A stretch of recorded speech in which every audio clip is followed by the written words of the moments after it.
Buen día, chicos. Nosotros vamos a presentarles la campaña informativa sobre el correcto manejo de los residuos peligrosos biológico-infecciosos. Mis compañeros, Romero Sofía Juárez Uriel. Y su servidora, Nava Julieta. Bueno, para empezar me gustaría hablar un poquito de los antecedentes del tema. En este caso, el primer dato importante que me gustaría mencionar es que todo esto se fue dando principalmente por el aumento de población que ha ido en aumento debido a la evolución que hemos tenido nosotros como sociedad.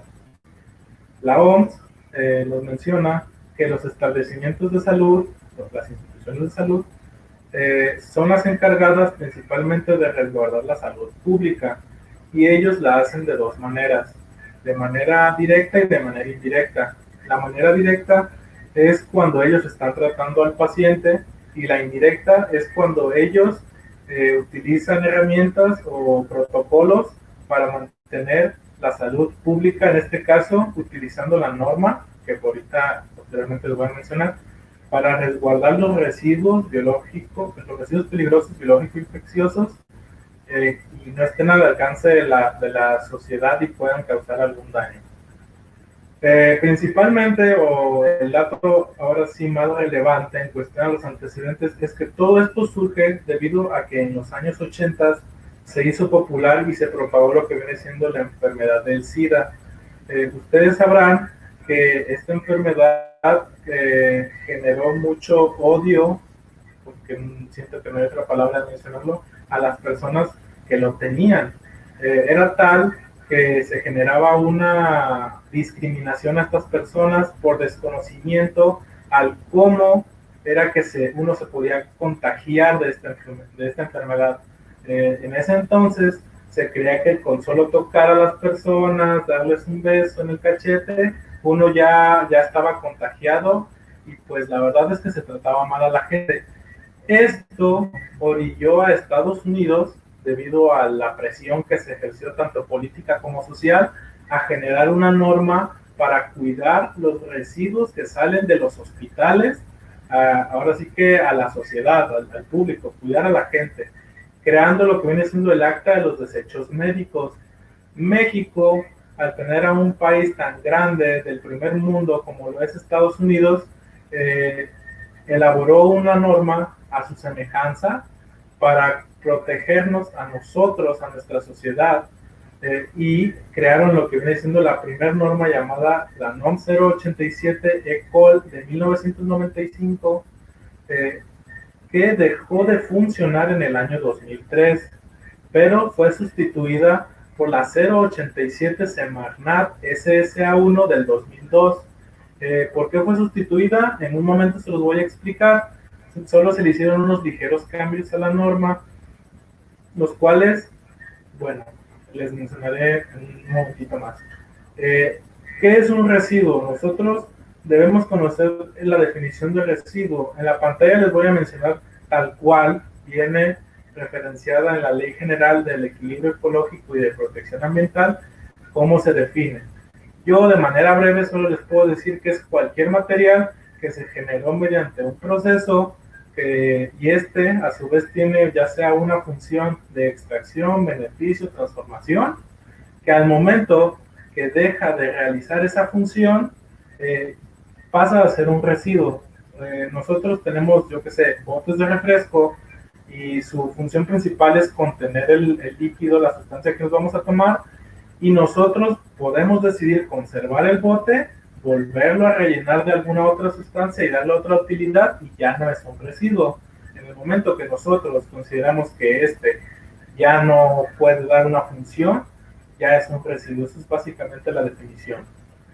En México, gracias a la Ley General de Prevención y Gestión Integral de los Residuos, se dividen los residuos en cuatro categorías. En este caso tenemos los residuos de manejo especial, los residuos incompatibles, que estos cuando se mezclan pueden generar alguna temperatura, presión. La presión es mediante algún gas que se puede producir. Tenemos los residuos peligrosos, que son aquellos que nos pueden generar algún daño a la salud, y los residuos sólidos urbanos, que básicamente son todos aquellos que salen de los hogares, ¿vale? Los residuos, la OMS generó su propio listado de los residuos, o sea, la clasificó a su manera.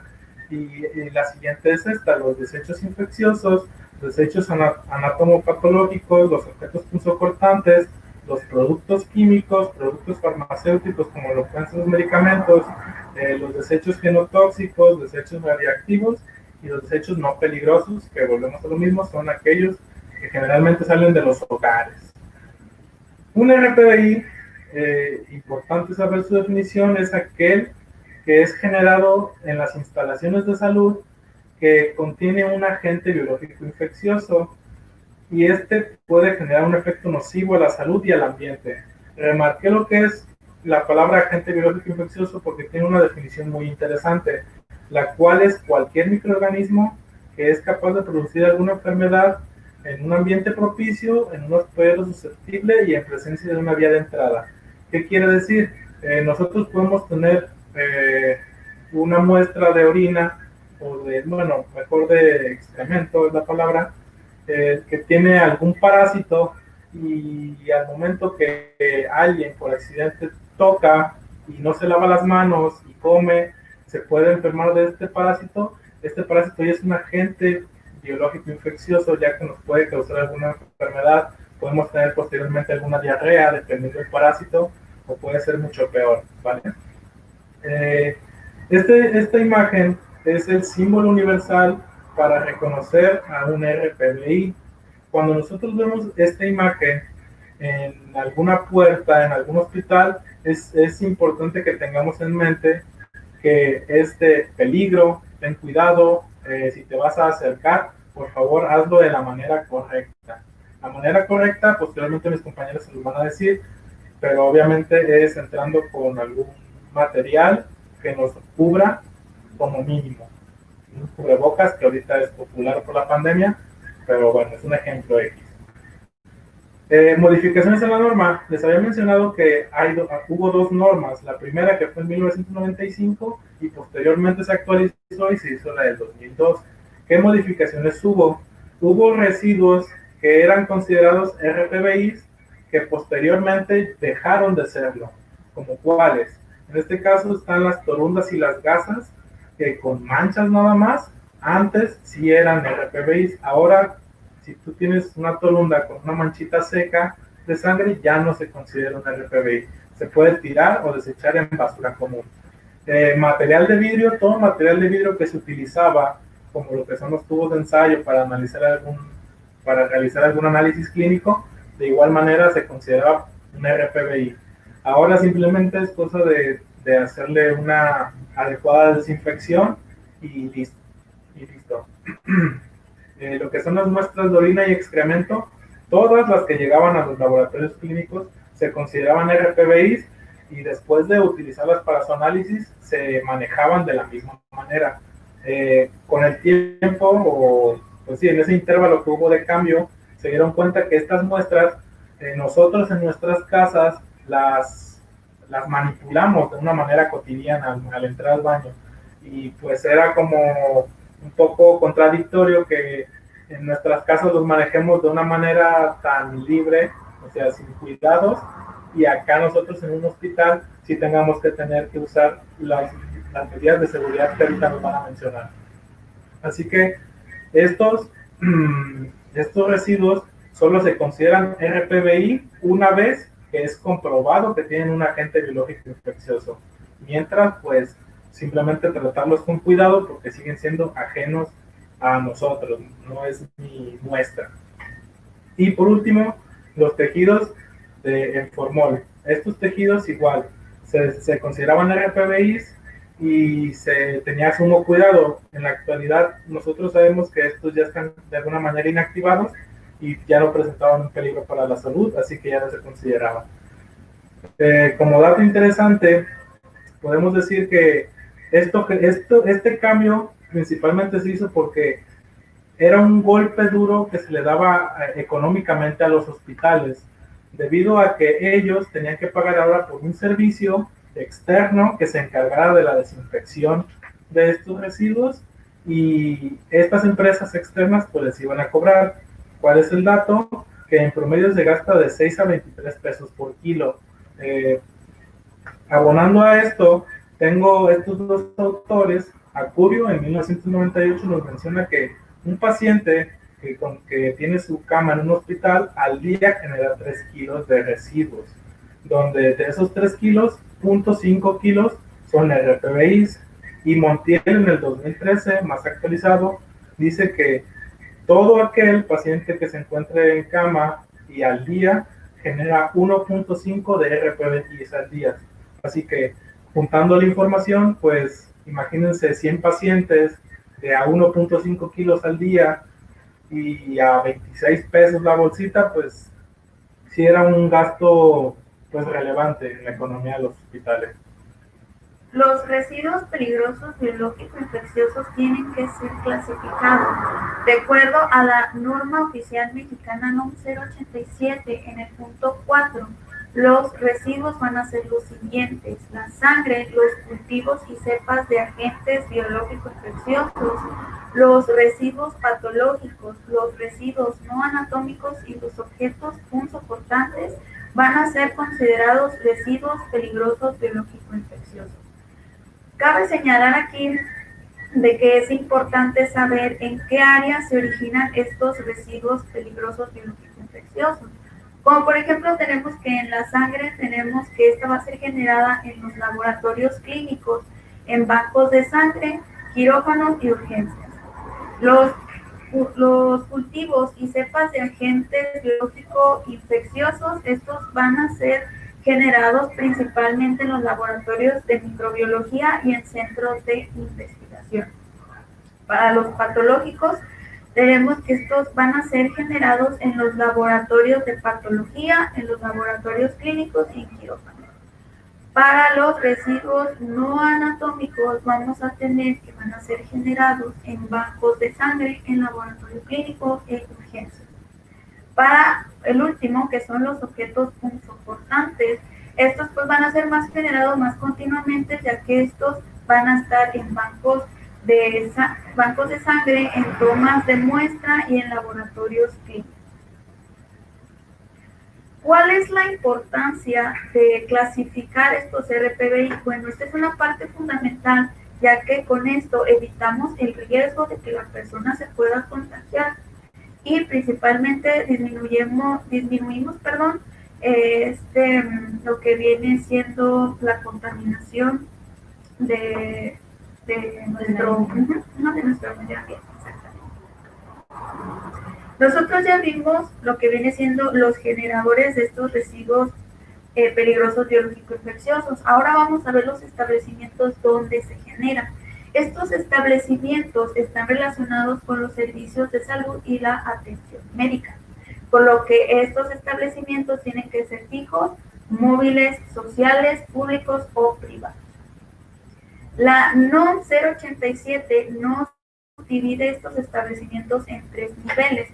El establecimiento 1 vemos que es un nivel bastante básico, por lo que vamos a tener de 1 a 5 camas.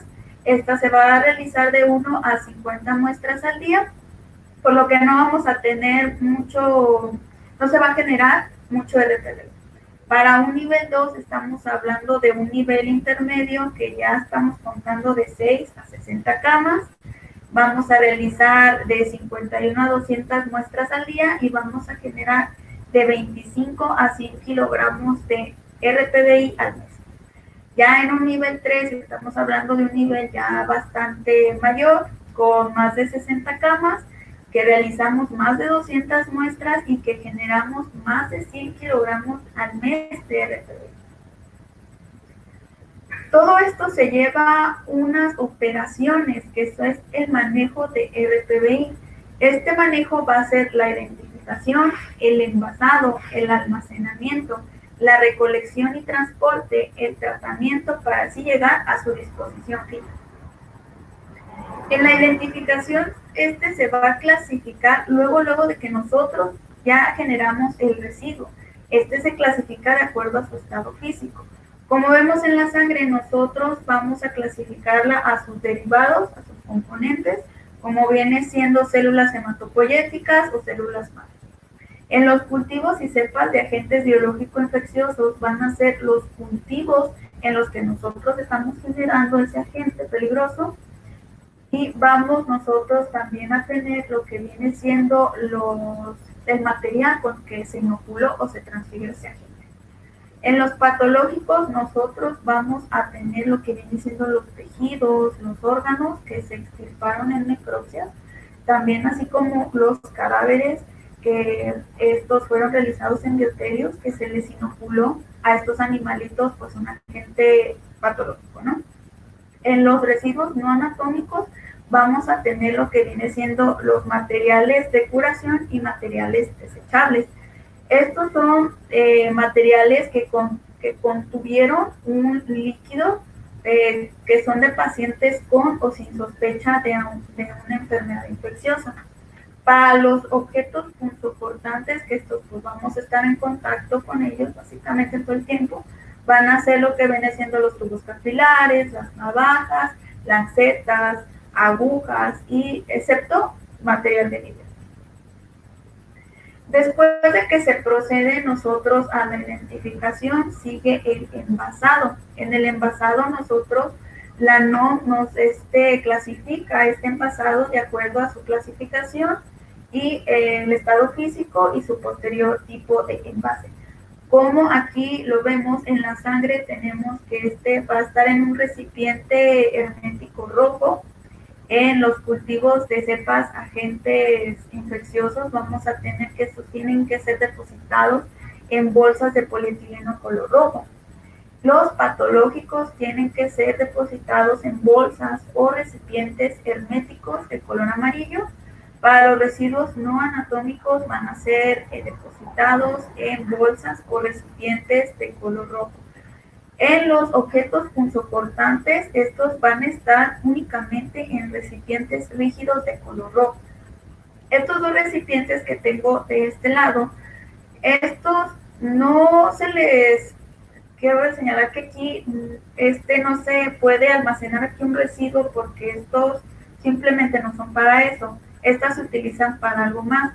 Como por ejemplo en la bolsa negra nosotros la manejamos más bien como para basura común. Y en la bolsa naranja nosotros ahí desechamos lo que viene siendo batas, guantes, todo material que uno se pone, ¿no? La norma también nos señala que estos recipientes deben de cumplir características, porque nosotros no podemos poner un RPBI en una bolsa normal, no, sino simplemente en las bolsas nosotros debemos de tener en cuenta que tienen que ser de polietileno de color rojo o amarillo, según sea el caso. Tienen que ser calibre mínimo 200 para el rojo, un calibre mínimo 300 para el amarillo. Deben ser impermeables y deben de tener un contenido de metales no pesados, no más de 1 ppm. Tienen que ser libres de cloro y tienen que estar marcadas con la leyenda y el símbolo universal de un RPBI. Para los recipientes, estos tienen que ser rígidos y resistentes ante cualquier fractura que se tenga. Tienen que ser también como las bolsas de polietileno de color rojo. Tienen que tener un contenido de metales pesados no más de 1 ppm, libres de cloro, y estos tienen que tener su visibilidad, el volumen, para saber en qué tiempo ya se llenó.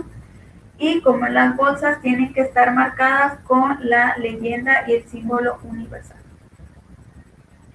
Una vez que ya se hizo la identificación y el envasado, nosotros procedemos al almacenamiento. En el almacenamiento va a ser un almacenamiento postemporal y fijo. En la norma 087, como habíamos dicho anteriormente, nos clasificaba los generadores en 3 niveles. En el nivel 1 vamos a tener que no necesariamente debe de tener un establecimiento fijo, pero sí debe de tener pues un lugar para almacenar estos RPBI. El máximo de días en los que se debe de contener van a ser 30 días. Para un nivel 2, sí debe de tener un establecimiento fijo, por lo que van a ser máximo 15 días. En un nivel 3, en también vamos a tener un almacenamiento fijo, por lo que el máximo de días van a ser de 7.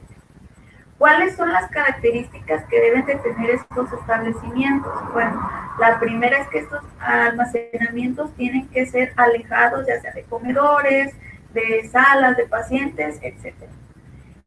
Estos también deben de tener un fácil acceso para la persona que va a ir por esos residuos. También este tiene que estar libre de plagas y no debe de tener inundaciones por cualquier cosa. También deben de estar señalados. Las condiciones también, nosotros pues tenemos residuos patológicos, estos únicamente van a estar almacenados en refrigeradores a 4 grados centígrados. Ya lo que viene siendo los demás residuos deben de estar simplemente bien sellados. Y pues bueno, previamente antes de que estos residuos sean llevados al almacenamiento temporal, pasan por una recolección interna. Aquí lo que consiste es, vaya, en la recolección, en el trasladar todos aquellos residuos que fueron generados desde el laboratorio o bioterio hasta ser llevados hasta el almacenamiento temporal.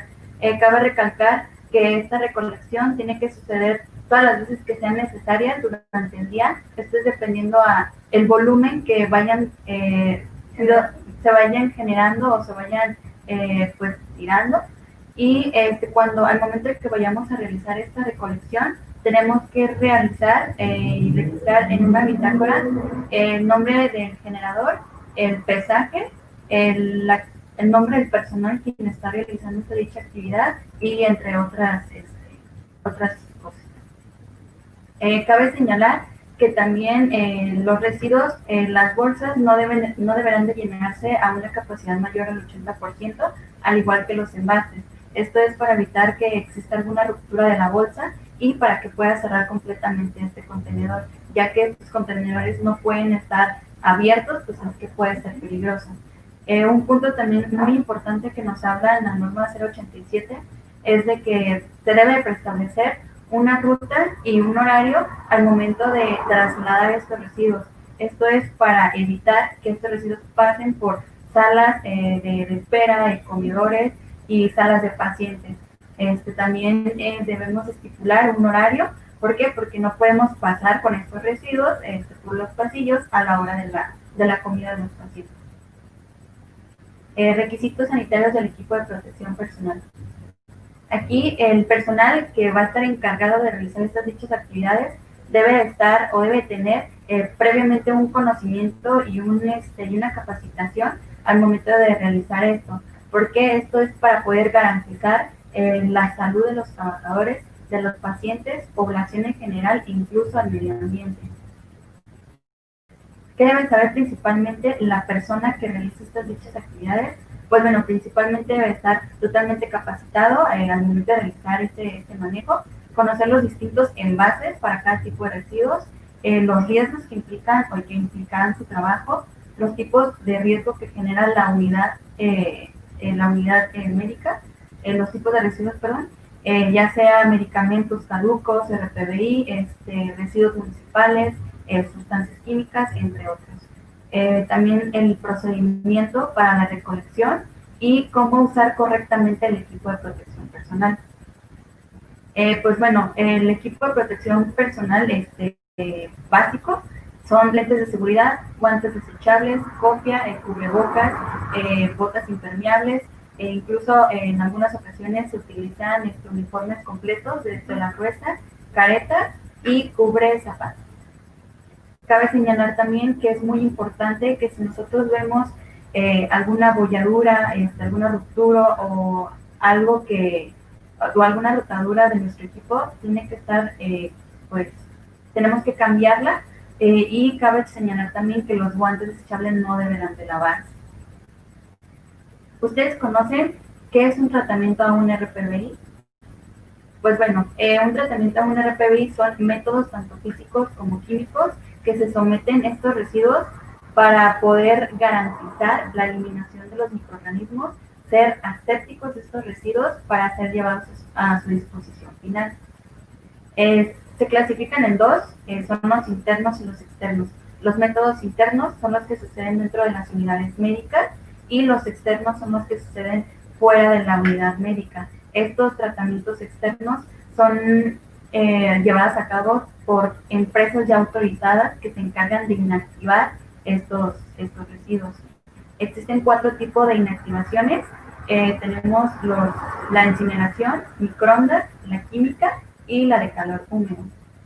La inactivación térmica es la que más se utiliza dentro de las unidades médicas. ¿Por qué? Porque es un tratamiento pues, de bajo costo y es muy fácil de usar. Aquí el equipo que se utiliza es el autoclave, donde se abre la compuerta, se ingresa la bolsa roja, se deja aproximadamente entre 30 a 45 minutos a una cierta temperatura determinada y como mínimo se recomienda 121 grados centígrados y a una presión de 15 libras. Una vez transcurrido este tiempo, pues ya el personal de intendencia ya se lleva pues este residuo. Otro ejemplo es la inactivación química. Aquí lo que se utiliza es para sangre líquida, donde tomamos un recipiente, vertimos la sangre y la sustancia química que se utiliza normalmente es el hipoclorito de sodio o el cloro. Vertimos cierta cantidad, lo dejamos actuar durante 1 hora para que previamente ya sea desechada al drenaje municipal. Cuando nosotros vayamos a realizar alguna inactivación, tenemos que realizar un llenado de una bitácora. Esto es para llevar un control de estos residuos. Tenemos que llenar la fecha, el tipo de inactivación, la cantidad que vayamos a inactivar y la persona responsable de quien va a realizar esta dicha actividad. Pues bueno, como les comentaba, el tratamiento externo son pues esos tratamientos que las unidades médicas no llevan a cabo, entonces ya existen establecimientos autorizados quien realiza estas inactivaciones. Las ventajas y desventajas. Una ventaja de la incineración es que tiene una mayor efectividad para la eliminación de los microorganismos patógenos, una efectividad de hasta el 100%. Una deficiencia de esto es de que una mala incineración puede provocar la generación de dioxinas o furanos. También una ventaja del tratamiento de esterilización es de que es muy fácil de usar, es de menor costo, eliminando un 90% de los patógenos, pero una deficiencia que tiene es de que no puede emplearse para residuos patológicos. Tanto la química es muy económica, pero una deficiencia que tiene este tratamiento es de que no pueden destruir las esporas de las bacterias. La recolección y transporte. Pues bueno, como les comentaba anteriormente, existen ya establecimientos o empresas ya autorizadas por parte de la Semarnat y la Secretaría de Comunicaciones y Transportes, quien ellas son las que se llevan estos residuos del almacenamiento temporal hasta las empresas para poder, pues, tratarlas y para poder ser llevadas a su disposición final. Y cabe recalcar un punto muy importante, aquellos residuos que no son clasificados o que no son embalados, ni rotulados, ni etiquetados en base a la norma 087, estas empresas no pueden llevarse estos residuos pues a su disposición final. Cabe también recalcar que aquellos residuos que vayan a ser retirados de los envases tienen que tener, o deberán de lavarse pues para evitar pues, mayor contaminación, ¿no? Y pues en la disposición final, aquí se lleva a cabo la empresa que no trataron las unidades médicas que no trataron los residuos, llevarán estos residuos a las empresas y ellas pues realizarán esta inactivación a los residuos para ser llevados a su disposición final, que es los rellenos sanitarios. De ser así, si las unidades médicas llevaron a cabo estos tratamientos, solamente llegará pues el camión, el que recolecta esta basura, para poderse llevar a su disposición final, que son los rellenos sanitarios. ¿Cuáles son las principales personas que se encuentran en riesgo?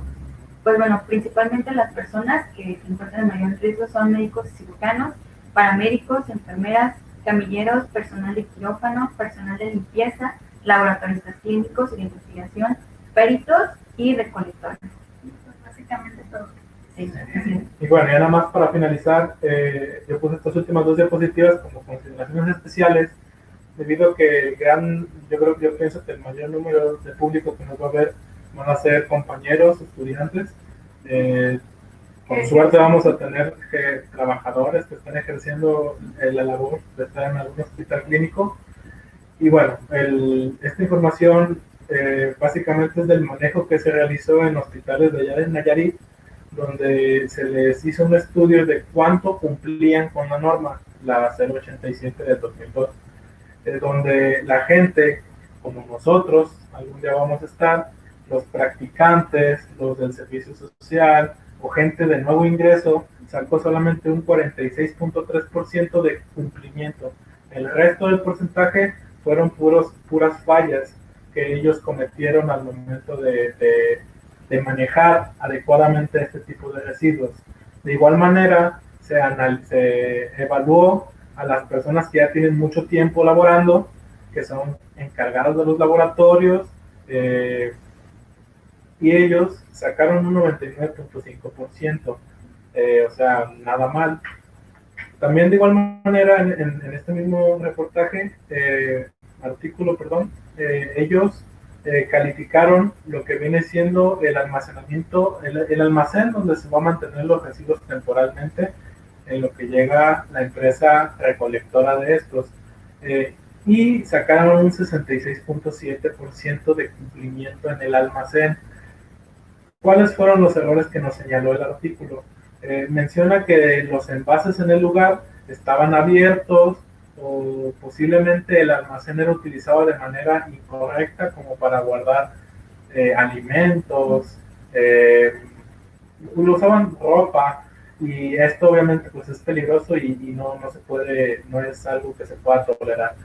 De esta manera pues queremos terminar lo que es nuestra presentación, agradeciéndoles, esperamos hayamos sido claros, y pidiéndoles que si alguno de ustedes tiene alguna duda en cuestión a todo lo que les mencionamos mis compañeras y yo, por favor lo dejen en la caja de los comentarios.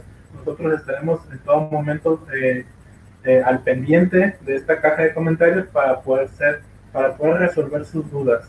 De antemano muchas gracias y pues les deseamos que se cuiden, por favor. La pandemia todavía sigue, y nada, Susana distancia, cubrebocas y todo eso, ¿vale? Por favor, compartan el video si les gustó. Y ¿algo, compañera? Mucho, chicos. En realidad, muchas gracias por su atención. Por favor, apóyennos. Esto es un proyecto que estamos realizando y bueno, muchas gracias. Gracias.